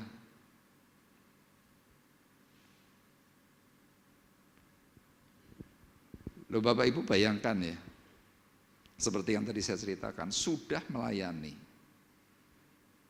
tapi masih judi. Judinya apa? Online. Berapa orang yang hari ini banyak sekali kalah judi online? Beribu-ribu orang. Loh orang yang kalah ini yang ratusan juta ditanya, kamu bisa kalah ratusan juta. Kalau kamu lagi memberikan persembahan kasih kepada gereja berapa? Iya sih, sedikit. Kan tidak seimbang. Lo sudah punya uang ratusan juta kan itu kan sebagai bendaharanya Allah. Tetapi lihat, itu dibaratkan orang yang kerja di pemerintahan dijadikan bendahara, kemudian uang itu untuk foya-foya, dikorupsi, untuk keperluan-keperluan yang bersikap duniawi. Jangan lupa, di dunia itu ada KPK. Apa itu? Komisi Pemberantasan Korupsi. Sama nanti suatu hari waktu kita berhadapan dengan Tuhan, Tuhan juga punya KPK. kehidupanmu yang nggak beres, kehidupanmu yang nggak benar, apa yang Tuhan akan lakukan? Penjara.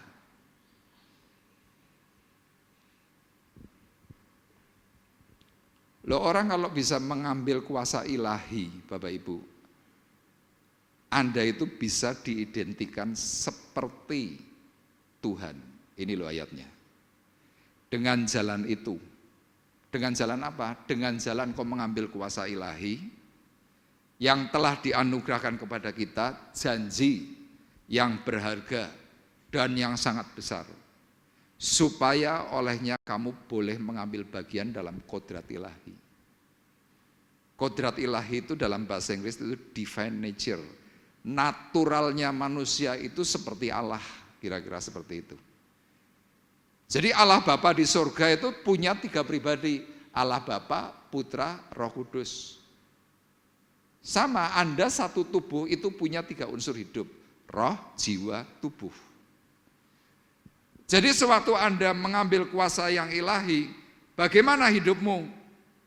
Engkau akan bisa seperti Allah. Pak Bekti selalu memberikan contoh, anak kucing. Anak kucing begitu lahir, gak usah tunggu 5 hari. Begitu lahir, anak kucing langsung meong. Itu kodrat. Anjing begitu lahir, kodratnya gimana?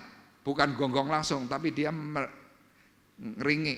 Dia kik kik kik kik tuk tuk tuk tuk, itu anjing. Itu kodrat. Sama, kita ini dicipta dari Allah. Mau enggak kita mengambil kodratnya ilahi?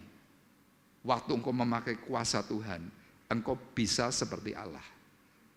Oh, bisa seperti Allah tuh yang seperti bagaimana, Pak? Yang maha kuasa, bukan itu. Bisa seperti Allah ketika engkau disakiti, engkau bisa mengampuni. Ketika engkau direndahkan, engkau bisa mengampuni. Itu seperti Allah. Makanya yang terakhir, yang ketiga, sikap hati orang yang bisa dipercaya. Yang ketiga, orang itu akan berusaha memenuhi keinginan hati tuannya. Saya beri gambaran Abraham dengan Ishak. Abraham kan disebut sebagai bapak orang percaya. Bertahun-tahun, puluhan tahun dia kepengin anak, tidak punya anak. Gilirannya punya anak namanya Ishak, Tuhan berkata, persembahkan anakmu yang satu-satunya itu sebagai korban. Wih, hati siapa yang tidak teriris? Tapi Abraham tahu siapa Allah yang disembah. Makanya Abraham ini berusaha memenuhi keinginan hati tuannya. Sama Petrus sebagai orang yang dipercaya oleh Tuhan, dia berusaha memenuhi hati tuannya. Ayatnya berkata, justru karena itu. Dimulai dengan kata itu. Yang pertama tadi, Tuhan sudah memberi keadilan. Tuhan sudah memberi kuasa. Anda ingin masuk gol yang terakhir? Petrus berkata, justru karena itu. Justru yang gimana, Pak? Kamu harus dengan sungguh-sungguh berusaha untuk menambahkan kepada imanmu kebajikan. Jadi saudara sebagai orang percaya kan punya iman. Engkau harus baik. Harus apa saudara? Baik. Orang beriman itu harus baik. Kalau engkau punya iman tapi hidupmu enggak baik, engkau tidak punya iman. Kalau sudah baik dikatakan apa? Kepada kebajikan, pengetahuan. Orang Kristen punya iman, punya kebaikan, harus nambah pengetahuan. Pengetahuan tentang apa? Tentang Yesus Kristus. Siapa Tuhan yang kita sembah? Oh, dia penuh kasih, dia sabar, dia tidak pemarah. Itu pengetahuan. Orang kalau sudah punya pengetahuan tentang Kristus, pasti punya penguasaan diri. Orang yang tadi saya ceritakan, pasti dia enggak kenal siapa Tuhan. Makanya lihat, ada orang nawari judi, ikut judi. Dia nggak punya penguasaan diri. Duitnya habis. Dia di dalam penyesalan tapi masih membela diri. Ora popo. Loh kamu habis kok bilang nggak apa-apa gimana? Kemudian dari penguasaan diri ditambahkan tekun. Orang kalau sudah mau belajar pengetahuan, punya penguasaan diri, orang itu pasti tekun. Ketekunan itu berkaitan dengan yang namanya taat. Ketekunan itu berkaitan dengan yang namanya setia. Makanya kalau orang sudah tekun, akhirnya disebut saleh.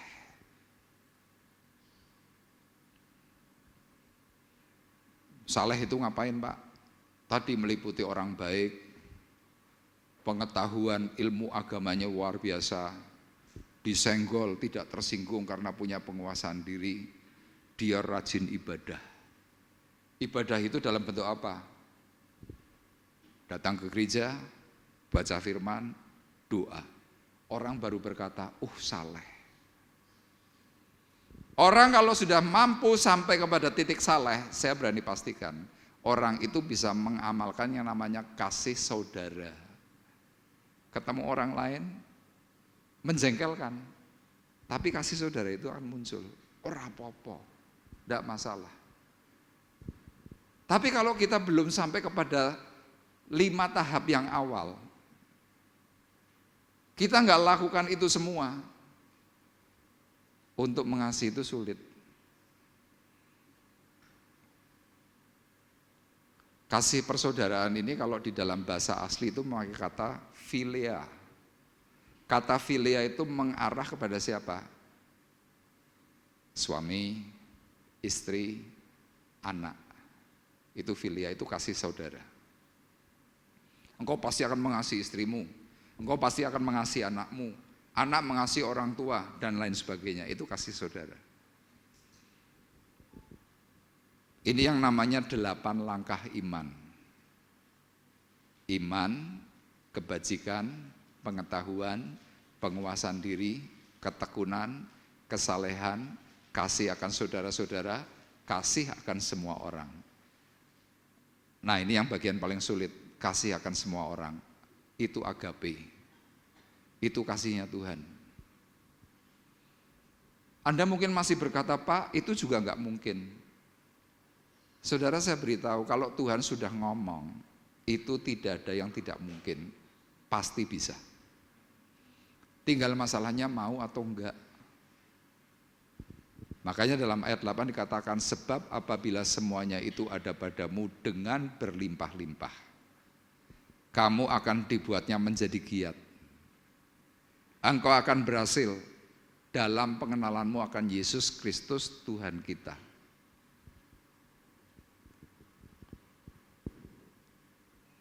Ini yang disebut orang yang bisa dipercaya oleh Tuhan. Kamu akan dibuatnya menjadi giat, menjadi berhasil. Petrus menuliskan ini kepada sidang jemaat, kenapa?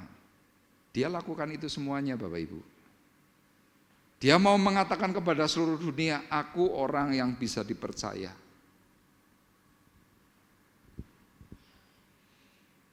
Ketika seseorang itu mampu melakukan 8 tahap seperti apa yang Tuhan katakan, orang itu akan menjadi orang yang tangguh. Di gereja nggak dihargai nggak masalah. Kenapa dia tangguh? Di luar sana engkau tidak dihormati, nggak masalah. Kenapa engkau tangguh? Loh Bapak kok bisa ngomong ini soal ketangguhan? Pak, ini ayatnya loh. Kamu akan dibuatnya menjadi giat, menjadi berhasil. Orang kalau tidak tangguh tidak mungkin giat. Orang kalau tidak tangguh tidak mungkin berhasil. Orang tangguh itu nanti akan bisa mengenal. Yang terakhir 9 ayat 10 perhatikan. Karena itu saudara-saudaraku, berusahalah sungguh-sungguh supaya panggilan dan pilihanmu makin teguh, sebab jikalau kamu melakukannya, apa saudara? Kamu tidak akan pernah tersandung. Jadi kalau Anda seringkali berkata, aku tersandung dengan si A, tak jawab, Anda tidak melakukan 8 langkah iman. Aku jengkel sama si A, itu tersandung. Engkau tidak melakukan 8 langkah iman. Orang tersandung itu identik kamu tidak bisa dipercaya. Dan perkataan Tuhan yang disampaikan oleh Rasul Petrus dalam ayat 9 sangat tidak enak. Tetapi barang siapa tidak memiliki semuanya itu, ia menjadi buta, picik. Kenapa? Karena ia lupa bahwa dosa-dosanya yang dahulu telah dihapuskan. Orang itu merasa dirinya paling suci, orang itu merasa dirinya paling baik. Tapi ternyata orang itu tidak melakukan 8 langkah iman.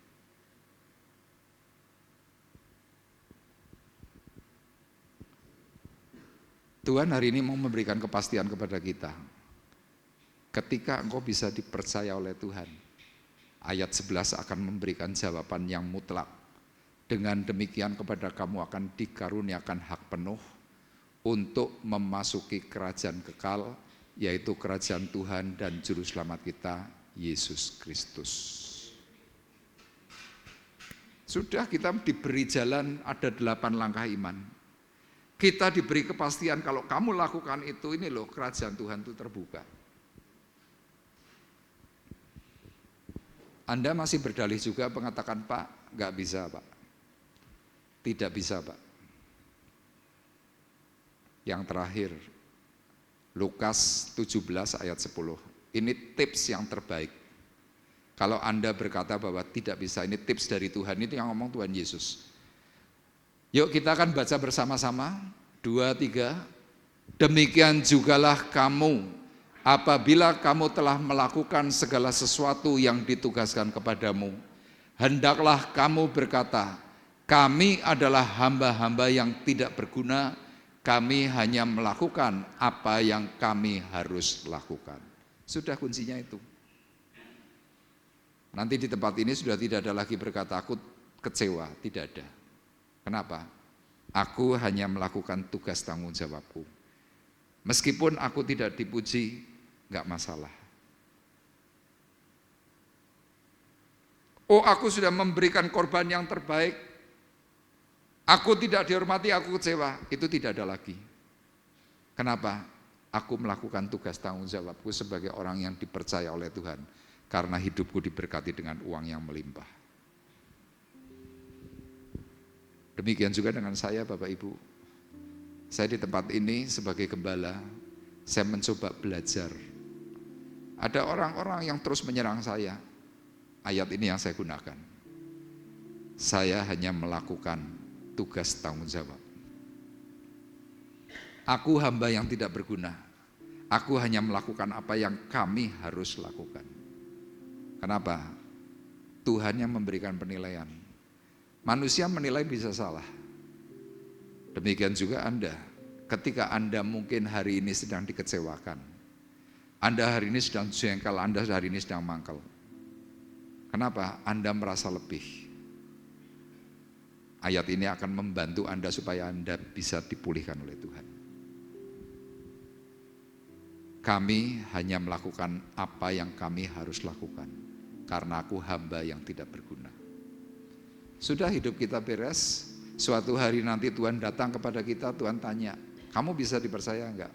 Saudara bisa jawab, aku orang yang bisa dipercaya. Amin. Tuhan memberkati kita semuanya. Haleluya.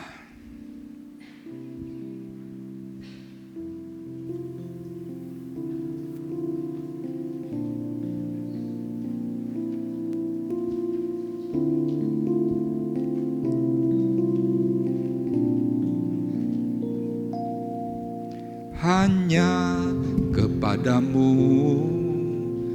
ku bawa seluruh kehidupanku sebagai persembahan yang hidup dan dan yang berkenan kepadamu. Karena kasih-Mu Kau memilihku. Kini ku datang kepadamu, penuhi panggilan-Mu. Hanya kepadamu ku bawa seluruh kehidupanku sebagai persembahan yang hidup dan yang berkenan kepadamu.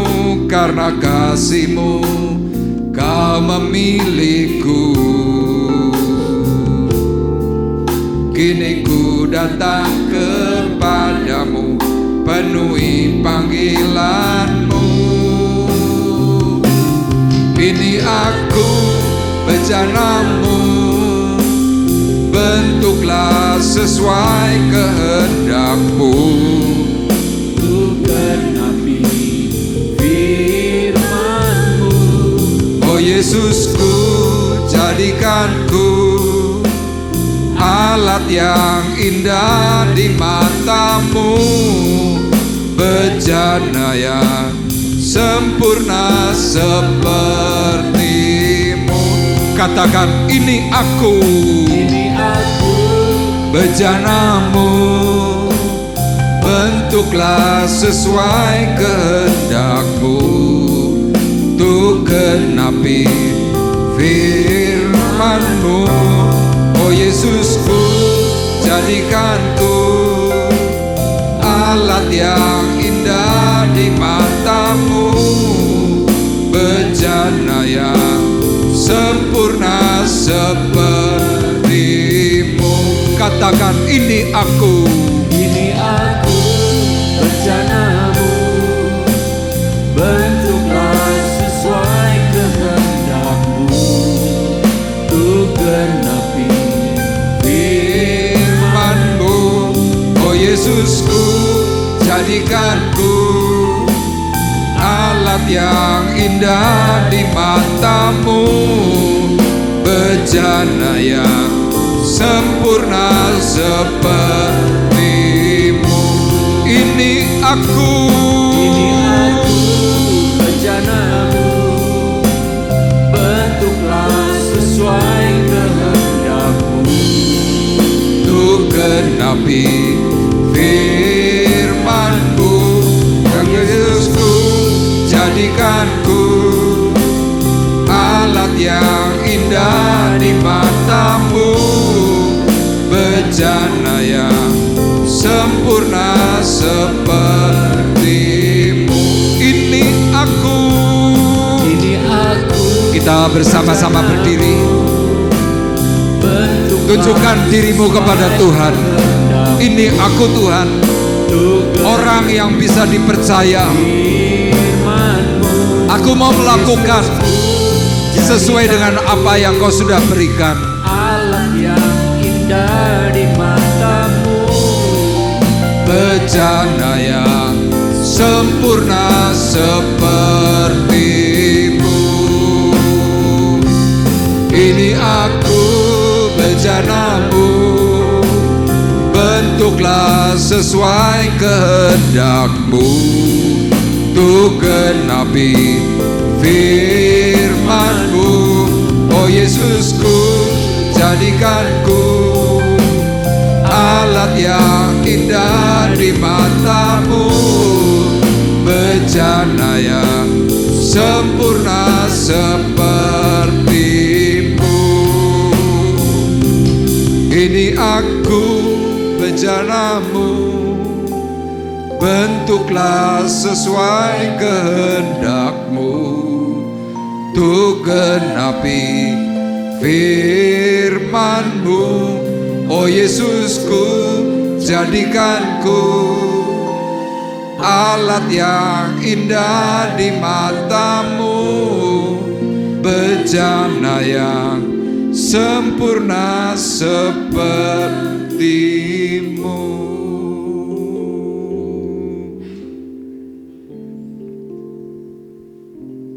Kami sungguh bersyukur kepada Tuhan. Karena ketika Tuhan memberikan kepada kami kepercayaan, seperti apa yang Tuhan sudah sampaikan, suatu hari kelak, Tuhan akan bertanya kepada kami semuanya, apakah engkau bisa dipercaya? Hari ini kita yang bersungguh hati di hadapan Tuhan, kita akan berani menjawab, ya Tuhan, aku orang yang bisa dipercaya oleh Tuhan. Tuhan akan kembali bertanya, apa yang sudah engkau lakukan? Engkau bisa menjawab, Tuhan, aku semakin hari semakin berani untuk merendahkan hatiku. Ketika aku diusik, ketika aku dimaki, aku tidak membalas.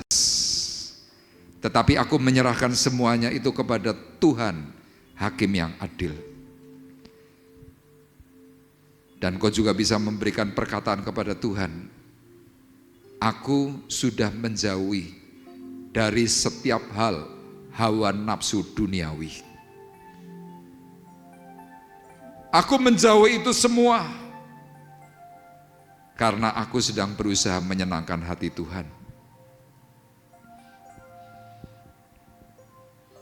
Hari ini Anda yang masih mempertanyakan, Anda yang masih ragu, firman Tuhan memberikan perkataan, karena kuasa ilahinya telah menganugerahkan kepada kita segala sesuatu yang berguna untuk hidup yang saleh oleh pengenalan kita akan Dia. Artinya ketika Anda sudah menjadi percaya di hadapan Tuhan, engkau sudah diberi kekuatan oleh Tuhan.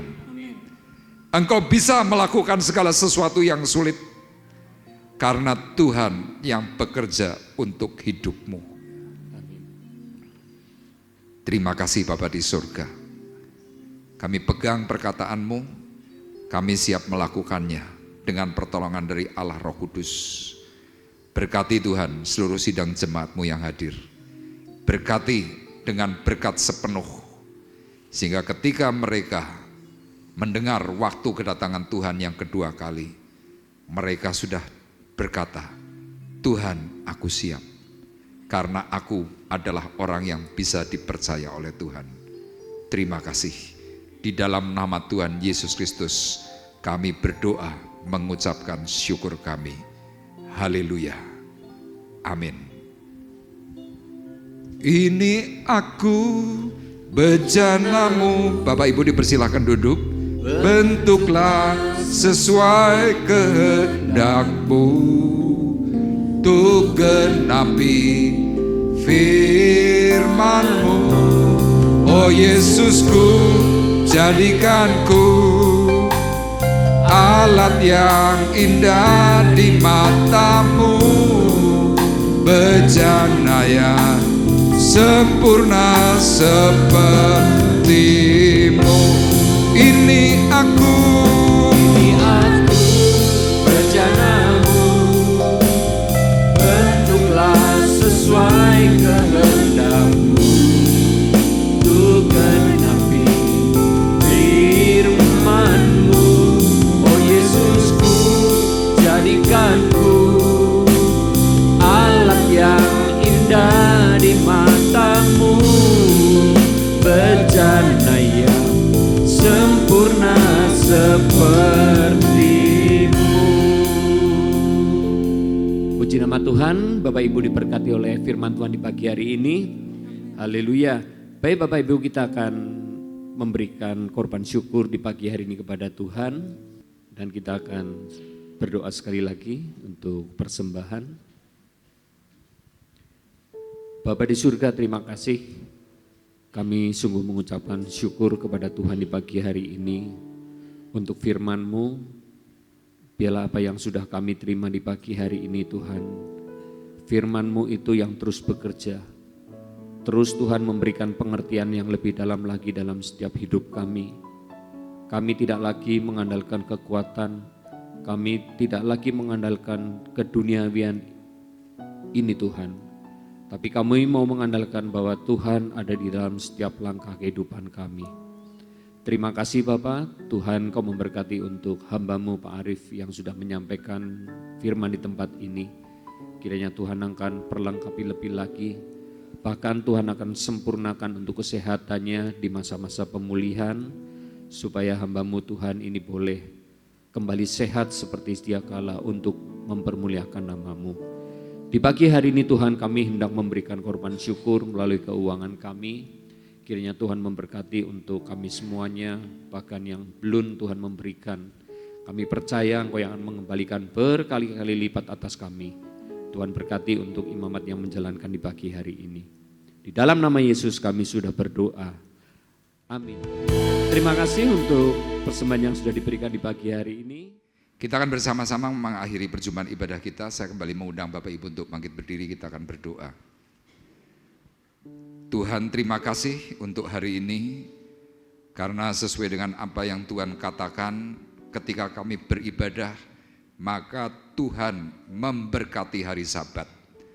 Dan kami yang hadir pasti diberkati oleh Tuhan. Kami bersyukur Tuhan untuk berkat yang Tuhan sudah nyatakan. Sebelum kami berpisah, kami berdoa untuk Kevin. Berdoa Tuhan supaya Kevin disempurnakan untuk kesehatannya. Disempurnakan tubuh jasmaninya.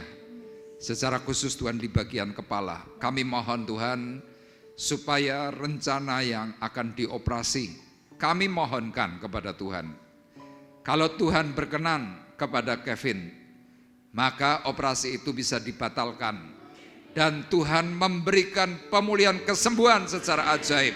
Amin. Karena kami masih percaya bahwa Tuhan sumber mujizat, mampu memberikan mujizat yang baru atas Kevin. Dan ketika kami berseru di dalam nama Yesus, maka keajaiban Tuhan itu terjadi atas Kevin. Terima kasih Tuhan, kami bersyukur Engkau tambahkan usia, kiranya Engkau juga tambahkan berkat, kekuatan, kesehatan, hari-hari yang baik dan kelancaran dalam berbagai hal. Sedemikian juga Tuhan untuk Julian, Engkau tolong saat dia bekerja di Surabaya, Engkau berkati secara khusus. Terima kasih Bapa di surga, dan kami berdoa Tuhan untuk rekan-rekan kami yang tidak bisa hadir, mereka yang bepergian, mereka yang sakit, kiranya Tuhan menolong. Kami berdoa Tuhan untuk bangsa negara Indonesia, supaya Engkau juga memberkati bangsa ini dengan keajaiban daripada Tuhan. Sehingga Tuhan, bangsa ini dipulihkan, bangsa ini menjadi bangsa yang handal, memuji dan mempermuliakan nama Tuhan. Terima kasih Tuhan, dan tiba saatnya sekarang kami mengangkat hati, mengangkat tangan kami di hadapan Tuhan dan sidang jemaat Tuhan terkasih. Marilah kita bersama-sama pulang dengan membawa berkat damai sejahtera Allah Bapa di surga. Pulanglah dengan membawa kasih karunia Tuhan Yesus Kristus. Di dalam persekutuan Roh Kudus, Tuhan memberkati engkau dan melindungi engkau. Tuhan menyinari engkau dengan wajahnya dan memberi engkau kasih karunia. Tuhan menghadapkan wajahnya kepadamu dan memberi engkau damai sejahtera. Mulai dari pagi hari ini sampai Maranatha datang yang kedua kali.